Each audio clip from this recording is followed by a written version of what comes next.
Assalamualaikum warahmatullahi wabarakatuh. Waalaikumsalam warahmatullahi wabarakatuh. Selamat pagi, gimana kabarnya hari ini? Baik, Bu. Oke, masih semangat kan ya? Masih, Bu. Baiklah, sebelum memulai dengan pembelajaran, mari kita berdoa lebih dahulu. Berdoa dipimpin oleh ketua kelas, silakan. Di tempat duduk siap, gerak, berdoa mulai. Berdoa selesai. Baik, terima kasih ya. Oke, hari ini kita absen dulu. Siapa yang tidak hadir? Titan? Ada. Mas Zarina? Ada. Ansari? Ansari izin, Bu. Izin kemana? Nggak tahu. Oke, nggak tahu ya. Baiklah, saat hari ini kita akan bahas tentang peran konsumen dan produsen. Apa yang dimaksud dengan konsumen itu? Ada yang tahu? Konsumen adalah orang yang menggunakan barang atau jasa yang digunakan untuk memenuhi kebutuhan hidup. Penggunaan barang atau jasa itu disebut dengan konsumsi. Nah, jadi kalau konsumen itu orang yang menggunakan, sedangkan konsumsi itu barang, penggunaan barang atau jasanya. Selanjutnya adalah peran atau perilaku konsumen. Dalam peran atau perilaku konsumen, di dalamnya ada jenis-jenis konsumen. Jenis konsumen ada berapa? Ada 6 ya. Yang pertama, konsumen patokan harga. Konsumen patokan harga itu konsumen yang membeli suatu barang atau produk pasti melihat, yang pertama dilihat itu adalah harganya. Harganya berapa, mahal atau murah gitu ya. Yang kedua, konsumen suka menjadi tren. Konsumen suka menjadi tren itu adalah konsumen yang membeli suatu barang atau jasa itu pasti yang sesuai dengan tren pada saat itu gitu ya. Trennya itu apa, itu pasti dibeli. Yang ketiga, konsumen yang mengutamakan keuntungan. Konsumen yang mengutamakan keuntungan itu adalah konsumen yang membeli sesuai dengan kebutuhannya. Kebutuhannya saat itu yang diutamakan itu pasti yang sesuai dengan kebutuhannya.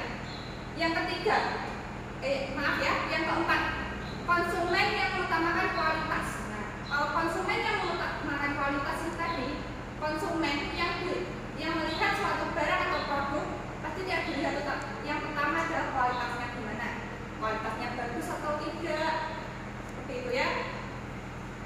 Yang kelima, yang kelima adalah konsumen jeli. Konsumen jeli itu konsumen yang melihat suatu barang yang jika membeli itu pasti dilihat secara detail, produknya ada yang cacat atau tidak, atau yang pokoknya dilihatnya itu secara detail menyeluruh. Yang terakhir adalah konsumen pelanggan. Yang dimaksud dengan konsumen pelanggan itu konsumen yang sudah menjadi langganan di tempat itu. Umpama kalau beli baju di toko A, ya sudah itu langganan di toko A, pelanggan setia gitu ya. Oke, yang kedua yang ada dalam perilaku konsumen adalah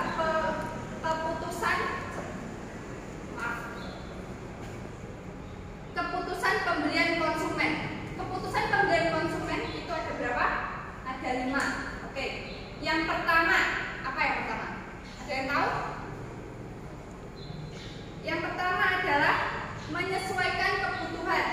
Nah, yang disebut dengan menyesuaikan kebutuhan itu yang seperti yang tadi, dibeli dengan apa yang dibutuhkan. Jadi kalau beli itu sesuai dengan yang dibutuhkan itu apa, gitu ya. Yang kedua, pengumpulan informasi. Pengumpulan informasi itu kalian pasti pernah kan beli di Shopee. Nah, kalau kalian beli di Shopee, yang kalian lihat apa? Yang pertama, pasti reviewnya kan, bintangnya berapa, reviewnya seperti apa, bagus atau jelek. Nah, itu yang dimaksud dengan pengumpulan informasi. Itu yang secara online. Kalau secara offline, pengumpulan informasi itu ya seperti kalian tanya sama teman, di sana bagus apa enggak, gitu ya.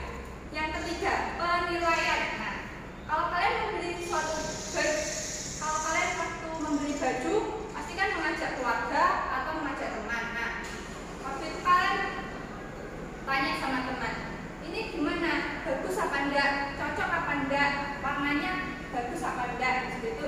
Itu yang dimaksud dengan penilaian.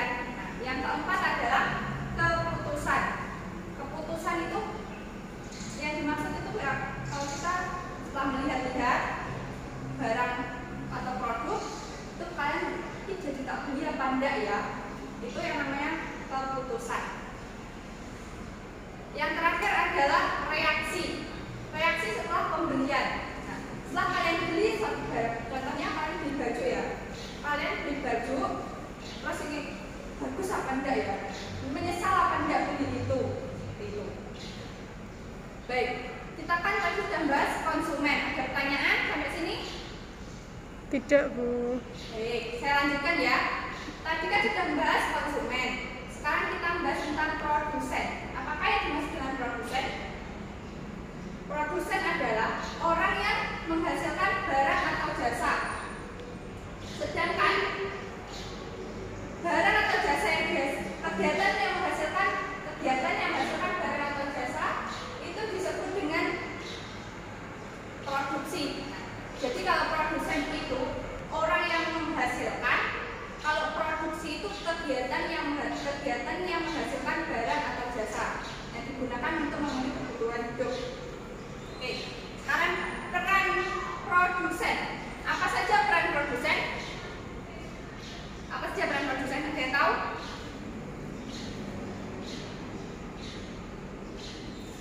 Oke, peran produsen. Apa saja peran produsen? Ada yang tahu peran produsen? Yang pertama, penghasil barang atau jasa. Itu sudah pasti ya. Penghasil barang atau jasa yang digunakan untuk memenuhi kebutuhan hidup. Contohnya, pastikan kalian kalau mau mandi itu kan butuh sabun. Nah, itu produsen menyediakan atau menghasilkan sabun-sabun buat mandi, gitu ya. Yang kedua, sebagai faktor-faktor produksi yang dimiliki oleh konsumen. Yang selanjutnya nomor 3, dapat mempengaruhi kebijakan pemerintah dalam rangka meningkatkan hasil produksinya. Yang keempat, dapat memperlancar penyediaan stok barang atau jasa yang dibutuhkan konsumen, seperti menyediakan di toko-toko itu ya. Oke, selanjutnya faktor-faktor produksi. Ada berapa faktor-faktor produksi? Ada berapa? Ada yang tahu? Belum tahu, Bu. Nah, ada 4. Yang pertama, SDA. Apa sumber? Yang pertama adalah SDA, sumber daya alam. Apa saja yang termasuk sumber daya alam? Tanah, air, pokoknya semua yang ada di alam. Yang kedua adalah SDM, sumber daya manusia. Apa yang dimaksud dengan sumber daya manusia? Di sini adalah tenaga kerja. Yang dimaksud di sini adalah tenaga kerja. Pastikan suatu produksi membutuhkan tenaga kerja.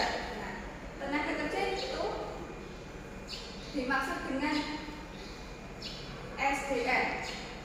Oke. Yang ketiga adalah modal. Suatu produksi pasti membutuhkan modal. Nah, modal di sini bukan hanya uang ya, yang dimaksud modal di sini.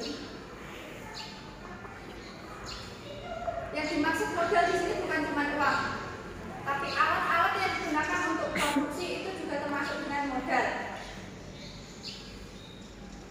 Yang terakhir, faktor kewirausahaan. Faktor kewirausahaan itu yang dimaksud. Yang dimaksud dengan faktor kewirausahaan itu apa? Nah, dari ketiga faktor yang lainnya, faktor ini termasuk faktor yang paling penting.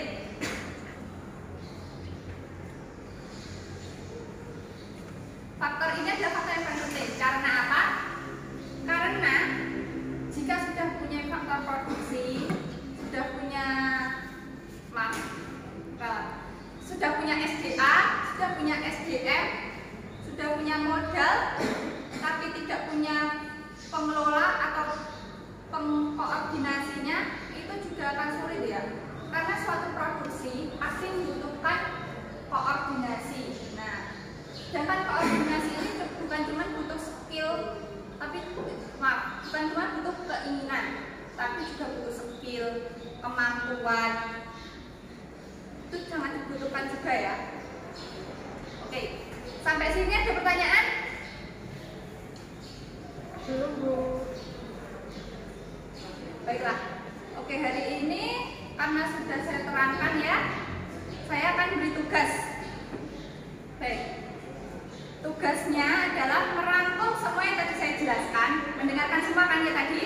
Iya, Bu. Baik, merangkum semua yang saya jelaskan tadi, lalu dikumpulkan minggu depan. Mengerti? Mengerti, Bu. Baik, saya akhiri kalau begitu ya. Iya. Tetap semangat, ya. Tetap jaga kesehatan, musimnya kan seperti ini. Tetap patuhi protokol, ya, memakai masker. Oke. Sekian dari saya. Wassalamualaikum warahmatullahi wabarakatuh. Waalaikumsalam warahmatullahi wabarakatuh.